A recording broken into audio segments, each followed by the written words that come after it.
We're entering our flop era. Shit's bleak out here. All right. 18 plus. Who wants to get milked? It's kind of quality we have here. Debate this. I need the edge. I need what the raw, unfiltered internet can bring you. This is probably only going to be the third or fourth dumbest thing I've said today. That's for nobody. Just out there raw dogging the internet. Way more hog than I expected. It's about as much hog as I anticipated. This is going to be one of those episodes, isn't it? Here comes the cow. Here comes the cow.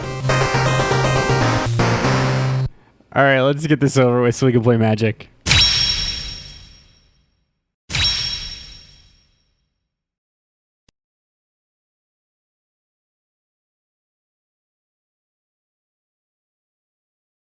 Hello and welcome to Debate This, the show where no one is right, but someone is definitely wrong. In this show, we take time out of our busy adult lives to talk about comic books, video games, and how 2025 has been an incredible year for horror movies, and none of them came out in October. It's just kind of a bummer horror movie month. Somebody's going to come at me real mad, I'm sure, but I haven't seen anything good in October. I think somewhere along the line, we've realized that the horror movie that comes out like for Halloween is not the good one. And so they just don't do it anymore unless it's like a deliberately like campy horror movie. Yeah, I agree. Matt, real quick, top 2 horror movies to come out this year. I think Sinners goes on that list. I think Sinners definitely counts as a horror movie, and I think Sinners might be the best movie I've seen in the last like 5 years. And then Sinners is good. I like Sinners. I really liked Weapons. I know that not everybody liked Weapons, but I did really liked Weapons. Yeah. I saw overwhelmingly positive reviews on Weapons, except for like deliberate contrarians. So yeah, I mean, there was discourse, but I mean, there's fucking discourse about everything. Shut up. Shut up, people. Yeah, absolutely. Let people like stuff. But there's discourse about that. There are a handful of contrarian takes about Weapons that I think are somewhat valid, but mostly I really liked it, and I thought it was really good. Those would probably be my top 2, and it's honestly sick. I would say those might be my top 2 movies of the year, and it's been a minute since horror movies have held not 1, but like 2 spots on my top 5 in a yearly release. So yeah, sorry to anybody who's a big fan of Black Phone 2. That's the thing I've been seeing a lot of advertisements about for this month. Black Phone 2 fam, rise up. Yeah, if I didn't see Black Phone 1, am I going to have to watch it to catch up for Black Phone 2? Is Black Phone a phone that kills you movie? Is that the... I think so. I have not seen the first Black Phone. I just know that the bad guy is played by Ethan Hawke, and he wears a mask that I think looks just like Ethan Hawke. It's kind of weird. Like if you look at the poster for Black Phone 2, yeah, man, it's just... I think it's a mask of like a demonic Ethan Hawke. Yeah, it kind of looks like just Ethan Hawke. Phone that kills you is 100% a genre of horror movie. Yeah, I can at least say it has been cell phone that kills you since 2006 when I worked in movie theaters. Although I am sure that before cell phones came on the scene, it was wall phone that kills you. We've gone full circle. This looks like a telephone booth that kills you. Yeah, good. So I'm pretty sure Black Phone 2, I literally just saw an ad for this movie before I got on this podcast today, and I do think it is spooky phone booth that kills you. But what's weird about the trailer, again, I know nothing about this series, is that the phone booth's always like in the woods. And it's like, okay, well, if there's a phone booth in the woods, why would you go in it? That's a bad idea. Anyway, that's enough about Black Phone 2. Hey, guys, one of my favorite facts about America's shirt pocket is that we have more haunted attractions than any other state in the United States. Wow. Maybe there's something in the water, maybe there's something in the corn, but what's for sure is that when it comes to Halloween, no one can match Ohio's freaks. With spooky fun becoming an economic keystone in the Midwest, those capitalist vampires in Silicon Valley are looking for their slice of the pie. Unfortunately, because they're vampires, no one invites people from Silicon Valley anywhere, so they're struggling to secure real estate to build their own haunted attractions. I know this is art imitates life here on Debate This. Luckily, capitalist vampires are creative problem solvers. They want to harness the fully immersive powers of VR gaming to bring their new style of haunted attraction to the masses. Even better, they're going to be using the mind-melting powers of generative AI to build out these haunted houses in real time. Boo. I know. I couldn't even. I tried to say it straight and couldn't. It's tough. It's a tough sentence. It sucks. Goes down rough. Yeah. Call a spade, Andrew threw out in our Discord one day, like, here's an episode idea for a spooky thing. What about AI? That's spooky. And I was like, you know what? You're right. Yeah. I don't think it's fair to call it an idea. It was something AI Slop something. Yep. Yeah. Exactly. Hey. That's how a lot of great ideas started. That's how most of our episodes get started. I know. That's true. And I've been having a lot of AI generated nightmares lately. So oh no. Well, that's your Neuralink isn't working right, Matt. You got to I need to download. You got to upgrade. You got to take it into the Tesla shop and have them tune it up for you. You got to upgrade Chrome. So bad. I don't know if I can live in this bit for a whole episode. No. That's why they've contracted with the DT exclamation point HQ. I don't know why I put a "the" at the beginning. We are the preeminent organization for adapting video game stories that is also based in Ohio. And they need us to pick a video game series that they can use to train their generative haunt bot. So I've gathered Andrew Beat Saber Henderson, Kyle Walkabout Mini Golf Harper, and Todd Resident Evil Village Thomas to answer the daring question: what game series would generative AI turn into the scariest haunted house?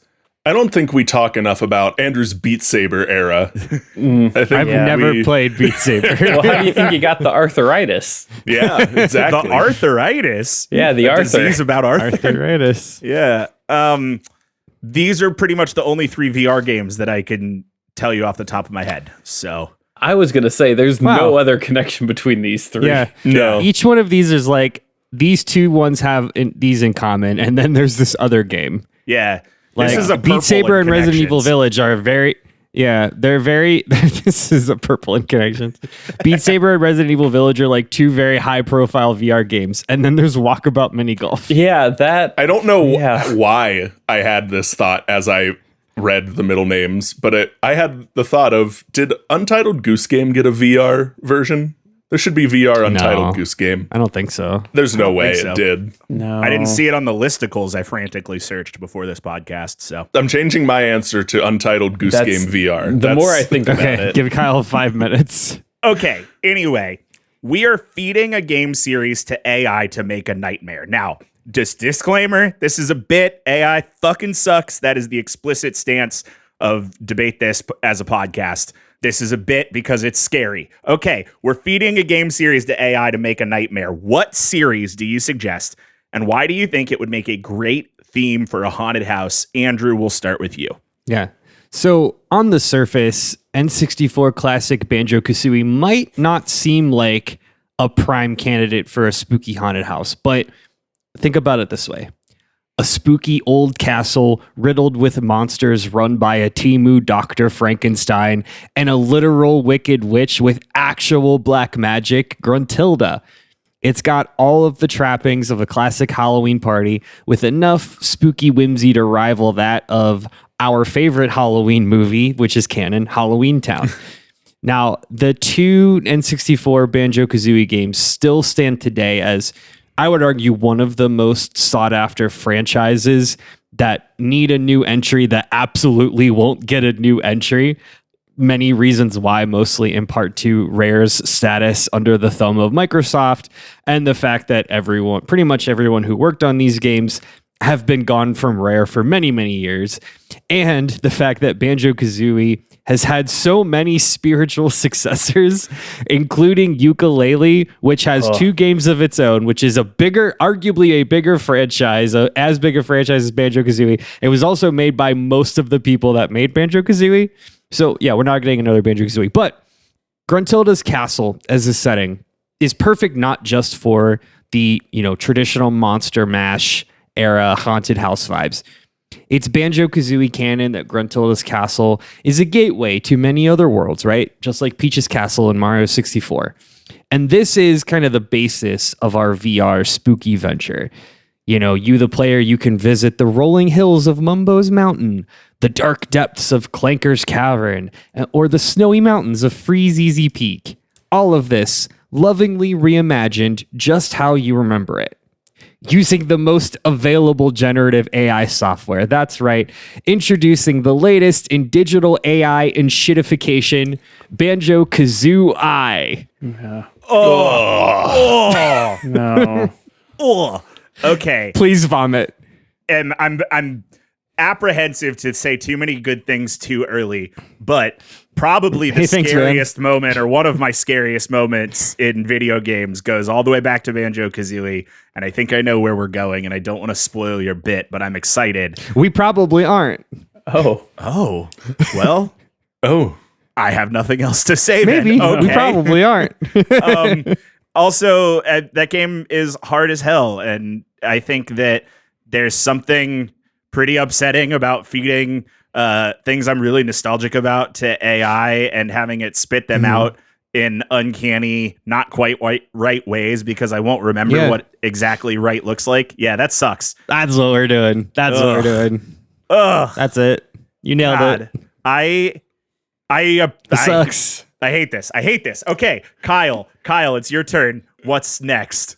Yeah, Matt. So one thing I have always liked is when a haunted house is less, and I'll put this in terms we can all understand, when a haunted house is less on the rails and more of an open world experience. Thank you for using language I understand. Yeah. I didn't want you to get lost here. It adds to the horror and makes for a more authentic experience to sneak around and try to hide from the frights instead of walking along a path where you can anticipate the jump scares a little bit more. So I'm leaning into that choice and choosing a game known for its stealth elements. And as far as horror goes, what, Matt, is more horrifying than the United States military-industrial complex and their psychic super soldiers or their fleet of AI-powered nuclear mechs? Oh no, what have I done? Oh no, what have I done? That's why I think Metal Gear is the series guaranteed to get your haunted house the most scares. Oh God. It's a Metal Gear haunted house. Yeah, Okay, sure. real quick though, I was just gonna say Kyle started illustrating the idea of a haunted. Like he kind of started going down the path of like, why walk through a haunted house when you can hide from everything? Which like is just so funny to think about. Like you're gonna go through a haunted house, but you have to hide from the people walking through it. Like you have to see their cone of vision and like go around, because if you get caught, sorry, you get caught, you get spooked. Wait until Kyle lays down to light a cigarette to find the tripwire. So one of my favorite like tropes in a haunted house is the room, or the string of rooms is a pretty typical haunted attraction thing that they make look nice or normal or like not super distressed, and the trope is like, okay, well now you're gonna see how it like decayed to get to this thing. It's always in like hospitals or whatever.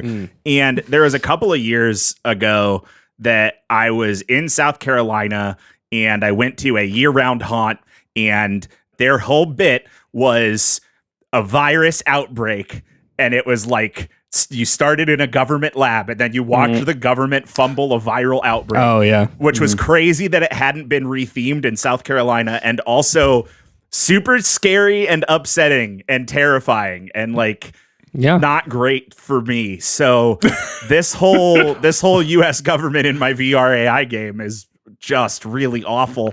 All right, I'm getting what I asked for. Todd, give me the helping third dose. I'm in a prison of my own creation. Yeah, here's your third dose. I for one welcome our spooky capitalist vampires that are here to help us maximize our Q4 profits. I think that's important. I'm glad they're trying to do it in the quickest and most efficient ways possible, because if nothing else, the shareholders, am I right? So because of all that, we are going to be making the haunted house out of the spookiest, most horrifying of Nintendo properties, the Eldritch Nightmare known as Kirby. We've talked a lot about Kirby in this show, and the source material is there. And just Kirby has all the makings of a good haunted house. You know, on the surface, we have an innocent, friendly, and fun puffball bouncing and floating around.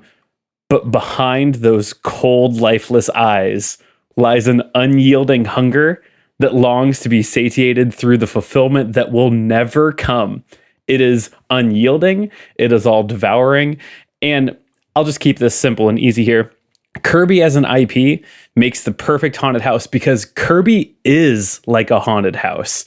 Once you get past that surface, you have no idea what kind of twists or nightmares or horrors lie underneath it. And that's why Kirby is going to make the best AI-generated haunted house in this essay I will. The real haunted house was inside us all along.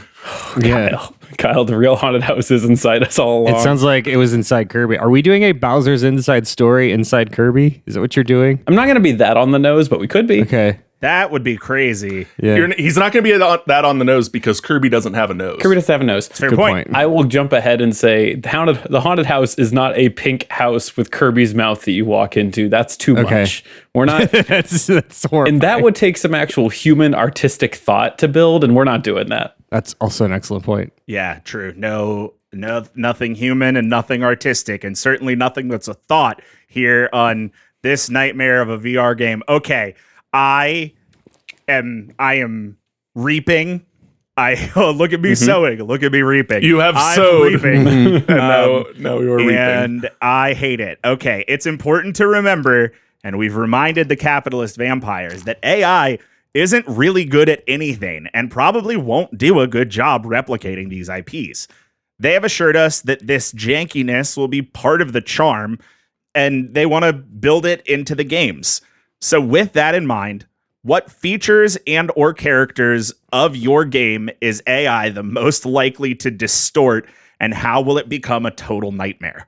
Andrew, we'll start with you. Yeah. Have any of you not played Banjo-Kazooie? I've played. I think we all get it. Yeah. Okay. But wait, hold on. That certainly makes it sound like Todd didn't play it. No, I played it. Oh, I didn't okay. play a lot, but I played it. I lived in the era of the N64 Donkey Kong 64. Don't quote lights. to him the old magic. Yeah. Now I did not play like Banjo-Tooie. That's not Yeah, canon. sure. Well, it's not canon. So anyone like equally the four hosts of this podcast who played Banjo-Kazooie back in its heyday in 1999, 2000, booting up the game now, it's just an explosion of nostalgia, right? You're walking through the dimly lit, low poly walls, and you're immediately taken back to a better time. Mostly aided in part by the MIDI rendition of the Teddy Bear's Picnic in the background and the familiar wah, wah, wah of Gruntilda's iambic pentameter. Now, granted, the picture that I've painted, it's pretty great, but only really if you have fond memories of playing banjo as a kid. And, by doing this, like any nostalgia bait, it's leaving a lot of new customers off the table. For example, what if a 12-year-old now wants to experience banjo with the same sense of awe and wonder that I did and Todd did all those years ago? Now, we're not going to blow anybody away with the low poly graphics, but we can jam Shrek into it. What? Wait, what? Hold on. Instead of the tired Lady Wario groans of an old witch, Matt, wouldn't it be even better to have Plankton from SpongeBob grumbling back at you? What are we doing? I hate it. I hate it. Or one more idea. We can have the Gruntilda's Castle theme just be the Bluey theme song with Banjo-Kazooie sound font. Because, Matt, that's the thing we can do. We can Banjo-Kazooie, wait, this is not a sentence. we can be playing Banjo-Kazooie, but just be playing all of Nirvana's Nevermind with MIDI tubas and banjos and cow noises and belches from the Banjo-Kazooie sound font and not pay anyone a fucking dime. Man, I have a question. Is that particular I have a link question. going to stay unclicked? I have a question. Andrew, will we have a Rock Band-esque setup or Guitar Hero-esque setup with Hank Hill singing Johnny Cash? Can we have that? So that's a great question that you've asked. Is it? As a segue, Todd, because as Todd knows, in 2025, there are only two ways to make money from video games. One, make it as a game of at service that targets whales is going to pay $1,000 forever. We're not doing Looking that. at you, We've done that Suicide too Squad much. kills the Justice League. Looking at you. No, we're not doing that because we have integrity. But We're doing the other way. That's news. The integral way. yeah, the other way is don't make a game, but rather an elaborate series of tools that allow other players to make their own games and user-created content within your own engine that you can then exploit them for years and years and years. Looking at you, Roblox. Looking at you, Roblox. So, what makes this a haunted house? Well, just like any AI generated content, at first pass, all of this sounds totally normal. For example, go ahead and click that link. Listen to 5 seconds of Smells Like Bear Spirit. Just 5 seconds Hold on. of Smells Like Bear Spirit. I don't wanna Get an ad. Get your ad. for Fortnite. Oh, then Yeah. Black Phone 2 is in Fortnite. That's crazy. Oh, Everything sucks. And look, and you can click the link. You're like, okay, and I get it. Yeah, I get it. It's neat. But keep listening. oh. No. Keep listening. I already can't. closed Drink it. it in. I can't. Specifically, drink it in at the 1 minute mark. Oh, God. All right. Hold on. After 20 seconds, you're gonna start to question things. That doesn't sound right. And then at 40 seconds, reality really begins to fray. And then a full minute in, you're anxious, you're stressed, up is down, left is right, and nothing makes sense, and you've fully gone insane. I'm having such a bad And time. that's kind of the vibe. And guys, this is kind of the vibe in real IRL and playing Banjo-Kazooie.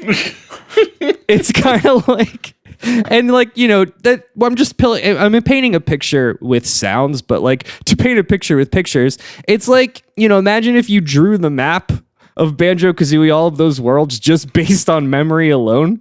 Like everything's going to be fine at first, but a little off.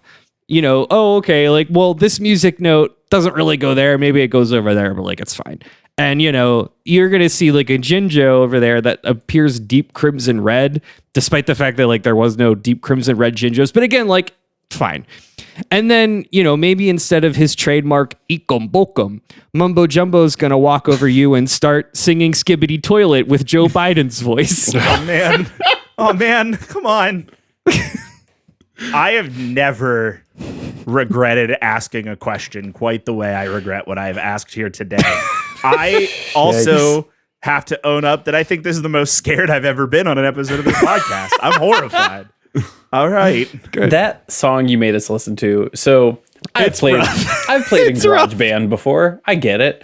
And Yeah. it feels like they built it with the inability to delete any track that they had put in there. Yeah. Like they just kept going and they're like, ooh, is that too much Oompa Tubas? Ah, too bad. Can't go back. Can't press the delete button. Our delete key's broken. That captures the overstimulation I get whenever I try and play a game made for like a young audience. Yeah. Post 2020 in that 1 minute of audio I listened to. Good news is, dear listener, you hopefully heard all of that because this is AI and there's no copyright on it and nothing matters anymore. Hey. The true horror was inside us all along. I've got one more take. That video is the opposite of a sensory deprivation chamber. That's what that is. Yeah, pretty much. That Well video keeps float spas in business, I think. They put you in a room blasting that in between interrogation rounds. Yeah, that's at the CIA headquarters. When they remake Clockwork Orange, that's what it's going to be. just somebody with their eyes bolted open listening to that. Oh my God. All right, Kyle, bring forth the horrors. Yeah, Matt. So let me I phrase my question. Yourself. Let me center myself here. I'm still thrown from listening to Smells Like Bear Spirit. I will never be the same person as I was. I'm before different. I heard Smells Like Bear Spirit. So, Matt, this Metal Gear Solid AI horror experience, we're calling it, is going to be a psychedelic horror show that would make Kojima jealous if its creation wasn't antithetical to his entire ethos. So, right off the bat, all the characters that have shared the codename Snake throughout the run of the series are going to be real tough for the AI to keep straight. Liquid, solid, solidus, naked, and Raiden are all going to get blended into an amalgam of these characters who will simultaneously and randomly be ally, enemy, or both, depending on what the AI thinks the plot needs at the time. Occasionally, the hauntee will be having a conversation with Snake, and a second or third snake will blip into existence because the scene requires two of these snakes to talk to each other. And then we'll blip back out of existence once the dialogue ends and the scene no longer requires two snakes to be there. Also, one will show up in various states of undress for no apparent reason at random times throughout their time in the AI experience. Off of that, the entire existence of Liquid Ocelot is just going to be problematic for the AI to conceptualize as well. If you remember our flavor text, after the events of Metal Gear Solid 1, Liquid Snake merges consciousnesses with Revolver Ocelot, and there is no way an AI is going to be able to keep those characters separate or coherently straight in their story. Players may be talking to Ocelot, and then he'll suddenly change into Snake, and then back to Ocelot, and then into a wild cat made entirely out of water holding a gun. Just an ocelot. Yeah, right. That's rules. Finally, the iffy at best relationship between the boss and Big Boss is going to reach levels of toxicity that would make Serge Tankian blush. With the AI unable to differentiate between all the snakes and the bosses and the boss AI, any scene that is generated with the boss is just guaranteed to be a psychosexual nightmare. The Metal Gear Solid plot is already convoluted at best, and running it 100 times through AI to spit out a haunt scene for it isn't going to make it any better. Yeah. What I love most about this is the fact that more than one of the games are the core central theme is a rogue AI. Yeah. Yep. Yeah. Yep. Yeah. I think that at least so far, Kyle, you have set the AI up for the greatest level of failure. And I do think that's interesting. Giving a generative AI a list of things that include solid, liquid, and naked as like clarifiers is wild, but very funny. Okay, Todd, send in the horrors. I'm running out of things to say. I'm just so terrified. No, man, I won't make you listen to sounds like Curb Spirit or smells like Curb Spirit. We won't do that. AI generated content's a nightmare. We've made that pretty clear. Kirby is a nightmare. Double negative. That means this is going to be good, I think. So once we started running the advanced AI algorithm to generate Kirby content to be spun up into just various rooms of a haunted house, we knew we'd get good results. That was really never in question. We had no way of knowing we'd have great results. So to be clear, we didn't just search, we didn't just put in as a prompt Kirby content but haunted house. We ran recent Kirby content but haunted house. And let me tell you, Matt, when Al Gore created the internet in 1999, he didn't know what he was getting into. As you enter the first room of this haunted house, you're greeted by two characters, neither of which are Kirby, which is important. First is a fully realized Wispy Woods that in an unsettling way, which is like saying something because Wispy Woods is just a tree with a face. In an unsettling way, he erratically walks towards you with legs and he says, "I am Wispy Woods," in a kind of like I am Groot kind of like way, because that's the parallel that the AI made. Now, beside the concerning tree, which is concerning and in your face, we do have King Dedede, but he's wearing a black top hat with a mustache. And he speaks less like a riverboat captain and more exclusively and directly like Dr. Lovelace from Wild Wild West. For those who might not be familiar, could you give us that, just a little taste? I would love to, Matt, because he would say things like, "Well, lucky we have you with us tonight." And I'm glad he had this pulled up. Yeah, Me too. and I've never met such a sad group of explorers. And I got two more. Yeah, good. We may not have wooden planks on this here floor, but I'm about to give you a whooping. And then, of course, like That one's good. That line is good. other things he would say would be, my dear general, having donated half of my physical being to create a weapon capable of doing this, how did you and General Lee repay my loyalty? You surrender to Appomattox. So who's betraying whom? You know, it's pretty clear where the AI prompt kind of came from for King DDD, and that's how we got that mess. Irrelevant. This isn't about King DDD. As you enter the next room in the haunted house, you find yourself, it's an empty space with nothing but just a Kirby, a fully realized 3D normal Kirby. As the door closes behind you, you see Kirby morph into a full-sized man version of Kirby, who walks up to you, mouth on his torso, and he says, behold.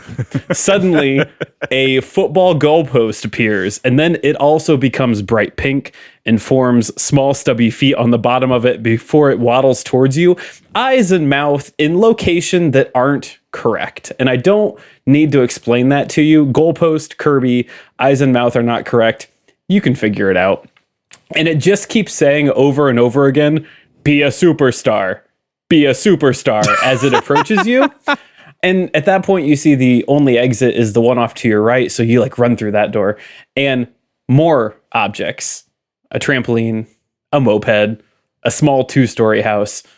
One by one, they grow pink and transform before your eyes. Once again, in ways you would not wish or desire to see, they turn into Kirby-likes where their eyes and mouths just aren't right. So in this haunted house, each room is a new, fresh hell of Kirby body horror, and almost always kind of having King DDD dancing around, just nearly saying something about the South rising again. Wow. That's Todd, What a vibe. did you watch Wild Wild West today? Wiki wild, wiki wild, wild west. Jim West, desperate. We're gonna get demonetized if we go any further because that sounded just like it. yeah. I thought Will Smith was on the call with us for a minute. Eating spaghetti, which is the measure of how good AI has become. Yeah. For the record, could you answer Kyle's question? Did you watch Wild Wild West today? I didn't. I wish I would have. I got partway through this afternoon. I leave most days wishing I would have watched Wild Wild West instead of the thing that I did. Some people lay in bed at night and think about their regrets or embarrassing things. I just go, another day without watching Wild Wild West.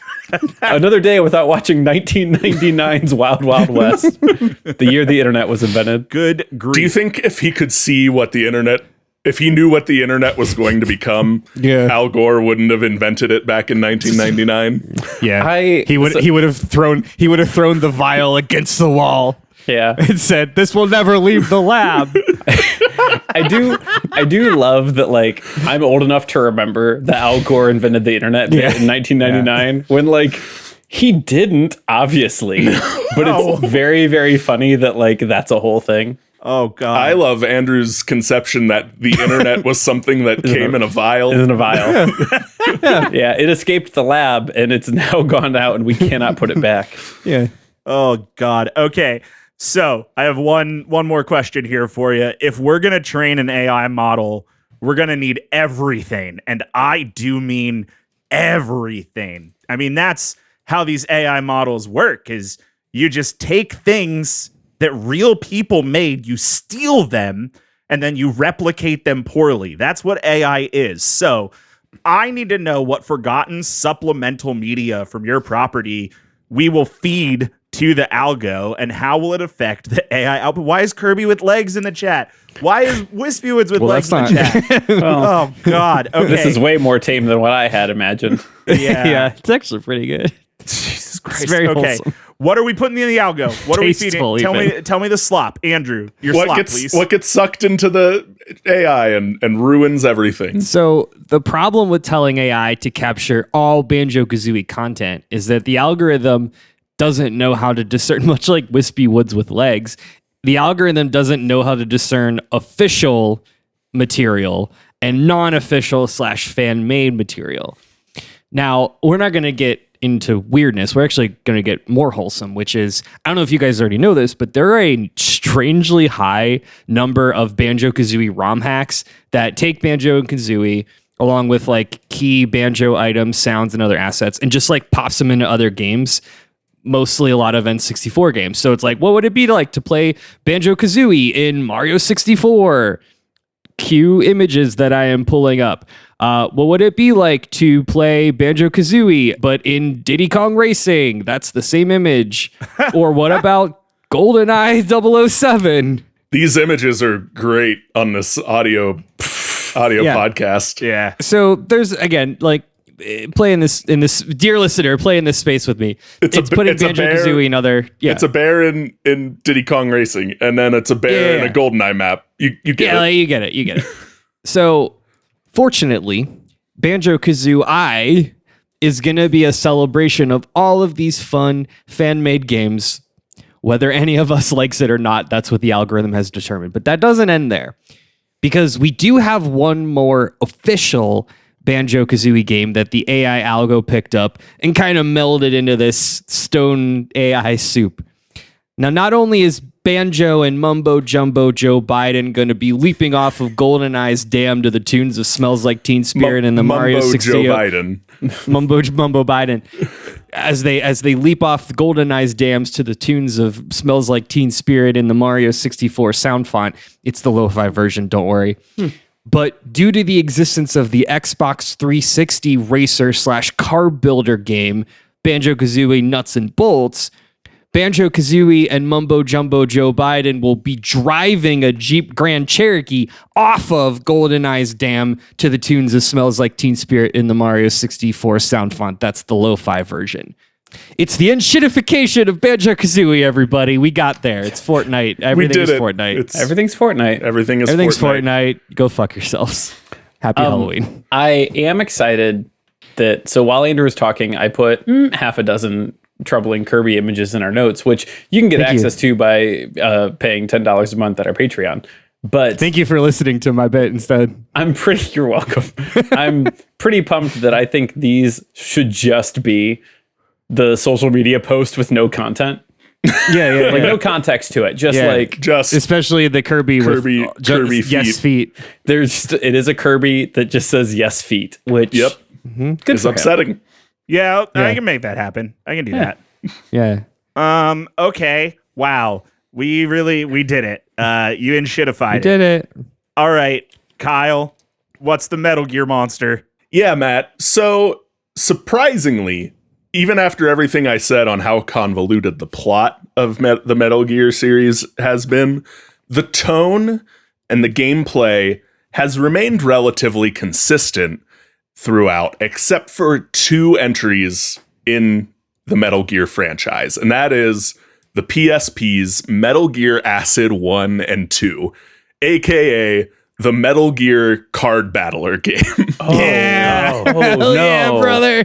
Let's go. Did we talk about this? We've talked about this. We've talked about it. Yeah. So when the generative AI gets its tentacles on Metal Gear Acid and Metal Gear Acid 2, Haunties, not players, this isn't a video game, it's a VR experience. Haunties are going to suddenly be confused when they can't move through the virtual haunted house anymore because they didn't pick up a card that lets them move forward 2 spaces 4 rooms back. Oh no. When the AI thinks it generated it there half an hour ago. They're going to be really surprised when they find out all their guns don't have any ammo anymore because, again, the AI thinks it generated this card a room and a half back and that they should have picked it up, and now they don't have the ability to fire weapons because the game is telling them to insert a card that didn't exist when they should have picked it up. That's more or less the big problem here. Is Metal Gear Acid is gonna just really screw everything up once the AI implements it midway through the player's experience. That is so accurate as to what I imagine would happen. Like I'm constantly, I keep breaking the bit here, but I'm constantly shocked by the things that people are impressed by when it comes to AI. Because it's like, look, I asked it what 2 plus 2 is, and it said 4. And it's like, yeah, but that's a child could do that. And it's like, okay, yeah, well, I also asked it what 2 plus 3 is, and it said 9. Isn't that cool? That's what we're doing. I'm so mad. Okay, Todd, put the nail in my coffin, please. I would love to put a nail in the coffin with Kirby as the hammer. Obviously, Kirby and the Forgotten Land was the majority of the source material for our AI Slop, but there's a whole nother section of dark, troubling Kirby material that we've not even touched, and it's going to pay off in dividends, and that is Kirby's epic yarn. So just as you've had your fill of Kirby's faces molded in unsettling ways about everyday structures, you're also going to have to deal with Kirby yarn content as that starts to bleed into the source material we have. So you'll walk into a room and you'll still find Man Kirby. Remember Man Kirby? We talked about him. And then two hands that certainly do not have a consistent number of fingers at any point in time will begin sewing him into the floor as he screams from his torso mouth. Each room after room continues to deliver these AI artscapes that are just a little off and have their own flaws, but you wouldn't know that because you don't have time to focus on them, because instead you are subjected to Kirby after Kirby of being dragged into them and stitched down by these errant, crazy hand-esque hands. There is no peace, only the torso mouth screams of yarn Kirby's being trapped for eternity in, I don't know, an AI version of Starry Night. That's what you get. That's what this is. Whoa, man. I've had a sour look on my face for 10 minutes. Yeah, you thought mouthful mode was the worst, huh? That got dark. Do you want to talk? Do you need to talk? No. Are you okay? No. I mean, none of us are okay, but like, are you okay? I mean, there's no peace, just the screaming of Kirby's torso mouth. I saw Todd wrote in here just Kirby's epic yarn as the answer to this, and thought we were going to get a Will Smith eating spaghetti as the barometer for success. If you thought we were getting whimsy, you ignored the last fifth of Andrew's Kirby flavor text. Yeah, I sure must have. I was not expecting Kirby gets sewn into the floor and screams from a torso mouth. Yeah, no one ever does. No one ever expects Kirby getting sewn into the floor. Yeah, that's it. Kirby, like we used to say, the Spanish Inquisition. Nobody expects it. Wow. Holy. Okay. Well, I need to drink some water and ponder the existence of ponder the horrors. Okay. Dang it, guys. We gave the AI too much personality, and users are reporting severe cases of AI psychosis. What character from your property is trying to convince audiences that they have become self-aware? We're sounding the alarms, and I will need your responses right after this break.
All right, welcome back. I am terrified. I regret everything that I have done here today, and I think that's what makes good horror content. And speaking of good horror content, all of your AIs have become sentient. Oh no, who could have seen this coming? So, Oh no. I need to know, what have you learned from all of these emergency calls? What character from your property is trying to convince audiences that they have become self-aware?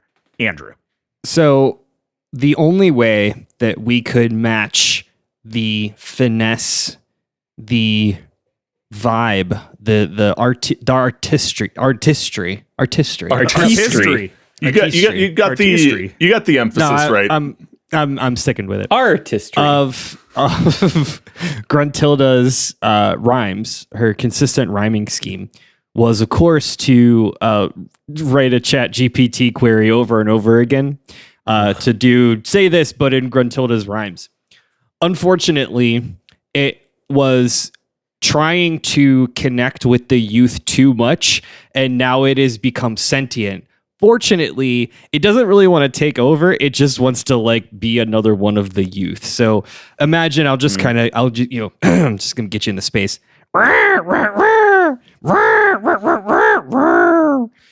Which of course means, you've broken into my home, my beautiful castle. Kicking your bare butt will be quite the hassle. Grunty's breaking the fourth wall to teach you a lesson, and not to the bear, but to you, fellow youth. I say 6'7". Good. That's for someone. That's not for us. To be clear, that's not for any of us. No, it was kind of for me. Shut up. If you're a teacher, you're welcome. Oh, man. Yeah, because you triggered them in their off hours. Thank you for your service. I love you. I'm saluting you. We salute the first responders, but also welcome for the trauma following you home. Yeah, that's, you can always expect two things on Debate This. It's iambic pentameter and 6'7" every episode consistently. Okay. Kyle. Go back and listen. It's in every episode. It's Find there. It's all just of hidden. the It's the hidden pentameter. 6'7s. It's like Superman references in Seinfeld. It's like finding the Mickey Mouse ears at Disney. Yeah. Matt, it's Psycho Mantis. Psycho Mantis, the fourth wall breaking character from the first Metal Gear Solid game, is absolutely the choice for who the AI thinks it is once it gains sentience. It's going to tell players ways to escape the VR headset that's locked onto its head but isn't really, that don't work. And it's going to tell you need to move your controller to another port. There's no ports. This isn't a game console. It's a VR headset that you paid money to get trapped in. And you're trapped in here with Psycho Mantis.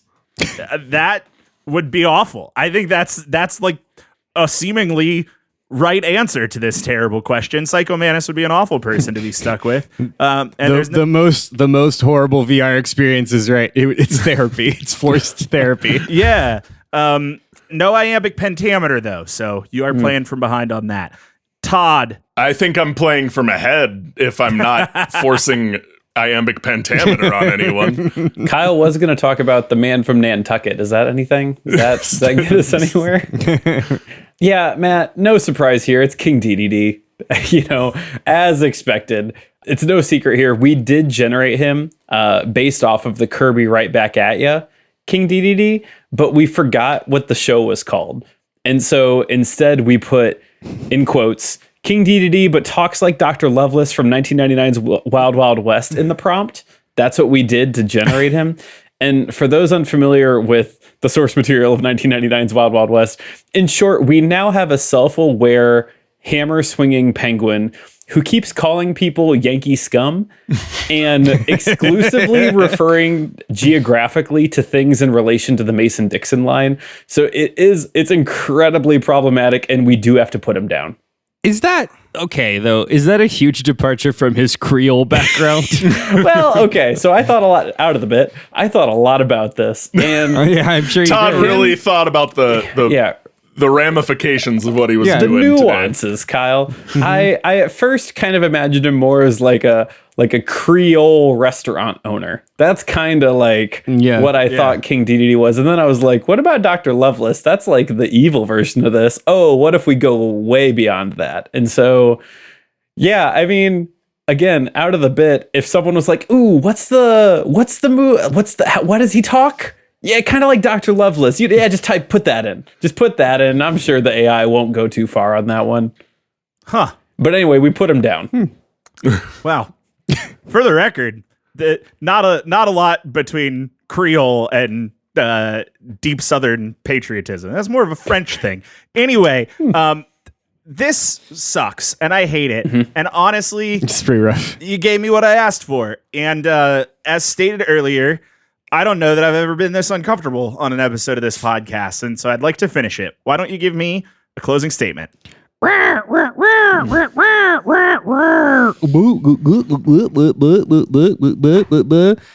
in Plankton's voice. Both, I'm holding space for two things: the amount of effort and the lack of effort. And I'm ping-ponging between the two. What better encapsulates AI slop? Oh, God. It's putting in a lot of effort to put in no effort. Yeah. Why would you say something so controversial yet so brave? My closing statement. Snake, your next boss is Revolver Ocelot. It's a wild cat with a gun. That's all I have. Yeah, if you don't think Kirby as a Pepsi Man like cryptid with a mouth and unblinking eyes for his torso, if you don't think that's horrifying, you're wrong and a liar. All right. Well, I hate this, and I think all these ideas are bad, but the 15 richest people in the state have all pledged to give me $2 billion to make it happen. So I am going to review these answers with the worst people you've ever known, and I'll come back and give you an answer. In the meantime, some good vibes. Do you guys remember last year when instead of doing Lifetime movies, or we made Chris's movies into Lifetime movies? And we made Matt really, really mad. Yeah. I remember this. That was really fun. I'd rather think about that. Me too. Yeah. We could have done a Christmas episode today and I'd have been happy. Yeah, maybe we should do that. Let's all remember a better time. Yeah. Yeah. Despite all my rage, I'm still just a rat in a cage. much like a rat in a cage. I'm very happy to be entertained for these last 45 minutes. Kyle, your take on the idea. Fuck, I can't put it in words, but the idea that like, yeah, man, AI is gonna get everything in Metal Gear wrong because it's completely batshit nuts, and it's all based on real things that have real world properties, and it's kind of the best iteration of like, yeah, the system doesn't know what Revolver Ocelot means because that's nonsense. You can't put those words together in that order. Yeah, it's just like, why would a computer assume that Revolver Ocelot is both the young boy that is somebody's son, but also the old man, but also Liquid Snake, but only his left arm? Why would the machine assume that? Why? It would deliberately not jump to that conclusion because there are safeguards in place to make it not do the that. Anti-hallucinating safeguards would be like, no, you messed that up. Yeah. No, I would argue like it's doing its job. It shouldn't go to those conclusions. It shouldn't jump to those conclusions. Todd, that was rough, man. Kirby, you did this to me. Yeah, no, I don't. Kirby is the right answer for all the wrong reasons.